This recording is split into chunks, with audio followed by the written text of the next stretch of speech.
Hi అండి. అందరూ బాగున్నారా? నేను బాగున్నాను. హ్మ్. మహాభారతంలో శ్రీకృష్ణుడు చాలా నీతి బోధనలు చేశారు కదా. ఈరోజు నేను చూస్తుండగా ఒకటి కొటేషన్ కనిపించింది.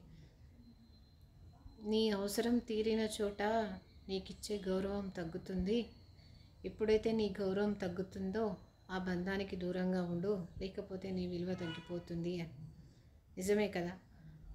మనతో అవసరం ఉన్నప్పుడు మాత్రమే మనకు గౌరవాన్ని ఇచ్చి, మన అవసరం తీరిన తర్వాత మన విలువను తగ్గిస్తే అక్కడ మనకంటూ విలువ ఏముంది? లేదు. అంటే మనిషికి విలువ లేదు, తను చేసే పనికి విలువ ఉంది అని అన్నప్పుడు అక్కడ మన అయింది, తన అయింది, ఎవరు అందరూ ఒకటే. రక్తమైన బంధమైన అంతా మనిషికి కాదు, తన స్థానానికి తన పనికి విలువిస్తున్నాడు.